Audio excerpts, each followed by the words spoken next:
bushes, the small one that you have next to the house, next to the house. Yeah, it's a clone of this it's one. a clone of this one, yeah, which is a clone of the one in my great grandfather's.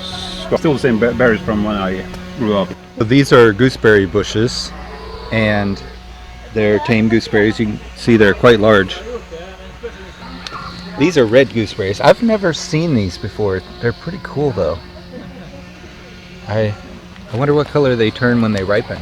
We had a very strange year. April we had summer. It was very warm here. And in May we got winter. So a lot of the flowers on the berry trees and the plum and fruit trees were frozen. So we don't get so. We are not going to have so many this year. Red currants. Those are red currants. Banana has a lot. Yeah, his aren't as ripe yet.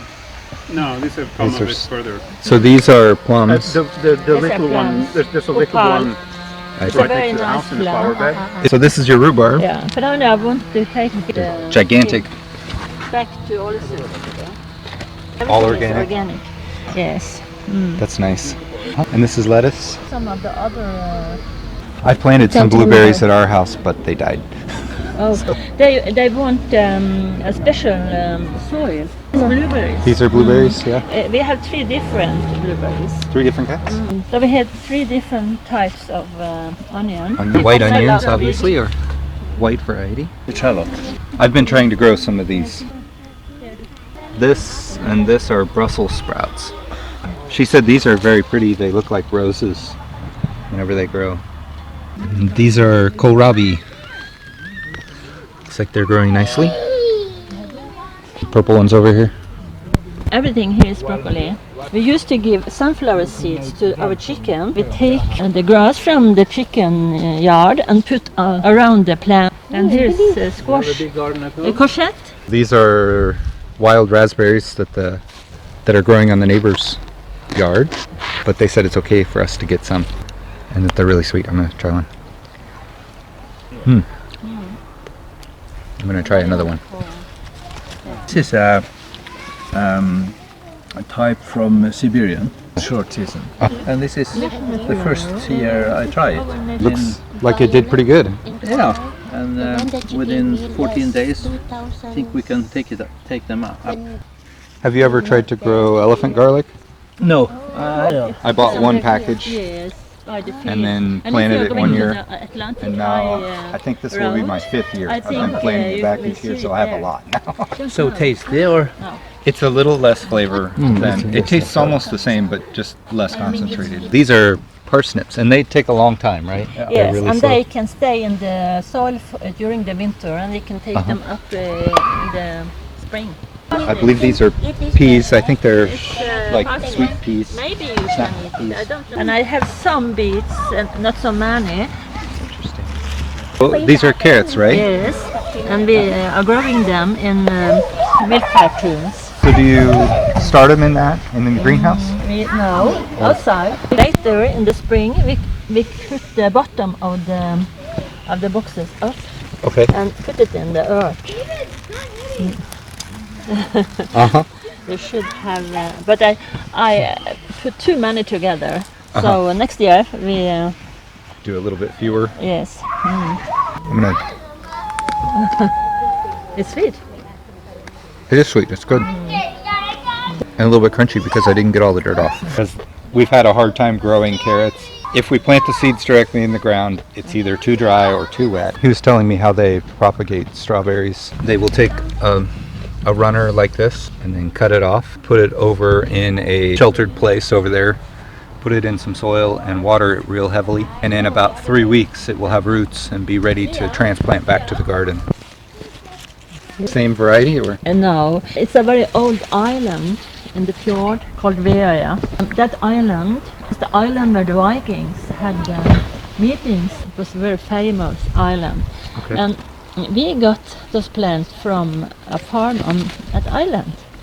And they are very sweet. Can you taste them? They are good. They are very good. These are Jerusalem artichokes. They make tubers that you can eat. They're very low in starch, supposed to be good for diabetics. They put them in a box so that they can make sure to get all of them dug up. They turn into a weed and are invasive if you're not careful. No, not this. And mix it with leaves and soil. And then 14 days after we mix it, it is compost. Yes. It's very fast. Yes, because it's too strong, so we have to mix it with soil. We don't buy any Fertilizers? Yes, we have the poo from the chicken, and we have the bokashi and Bokashi. You see, within a few weeks, all our Compost leftovers. down quickly. Yeah, very quickly. Is it hot? Not hot, but but it don't I can feel a in the little heat winter. there, yeah. It's a hot Then it's an composting important- method. This is an important part of their operation here. They've really been working to grow their soil by heavy-duty composting. And this is a lot of chicken litter and chicken manure and all kinds of other waste. I'm looking for my lemons.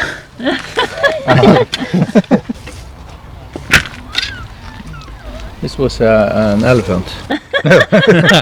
So it's only this left. All that's left of an elephant.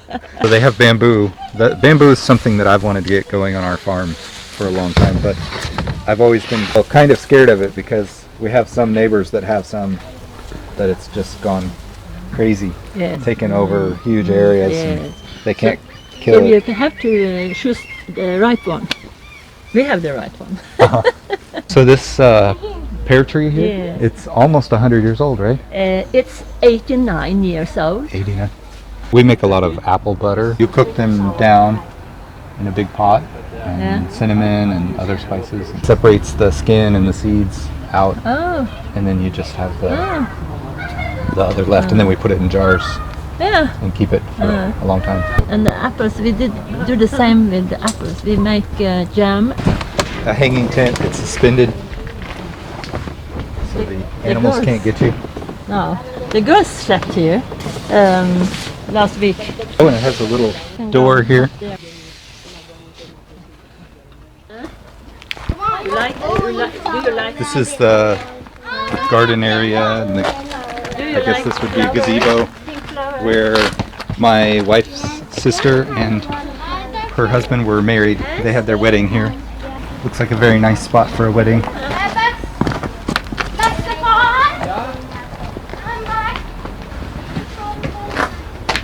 Nice place to drink tea in the morning. Supplies to make tea with. That's handy. Little fireplace here. Kind of nifty. I bet it radiates a lot of heat when it's cool out here. It's very famous in Europe. This is called Princess Margaret. I can smell it even. Yes. Oh yeah, that smells. That is a peony. They smell very good too. So you grow a lot of hostas. That's something we've grown quite a bit of too. We grew a lot to sell, but we also have some from my grandma that she's passed away now, but we took some from her place and still grow them. And you can eat the hosta. Oh yeah? What do you eat? And the chicken, the leaves. The leaves? And the chicken loves the hostas. Huh. I didn't know that. It's a wild plant. I like them, and it's very good for the insects. They are making heart medicine. Interesting. And again, there is roses. It's a honeybee. That one is a climate. So they're perennials? One of your favorite things. Yes. It's a bumblebee. Let's see what the chicken does with a slug. They're not reacting. Pour it out and see if they get it. Oh. Wait. Do you know what breed these are? What kind? It's from Iceland. Iceland chickens. The tree over here. And that was the chickens that the Vikings take with them on the boat because they are very Hardy. hardy. And then took it to their ships for the eggs and the meat. And an English one, it's called Sussex. Guys, I think that's enough. And the black one, the one are laying eggs inside. And they are a mix of black chicken from Sweden. We have one Wyandotte. Uh-huh. We have had Wyandottes before, silver Oh, you Wyandottes. have Wyandotte. I was lucky. But that's the only of these that we've had. Daddy, I was lucky and found this worm laying around. Cream leg bar. It was the name. Their meat are very, very dark. Uh-huh. How big are the ice?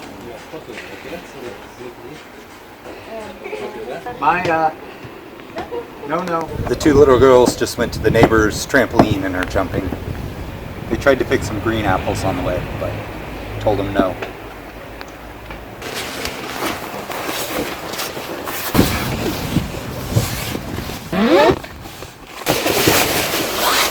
This is awesome.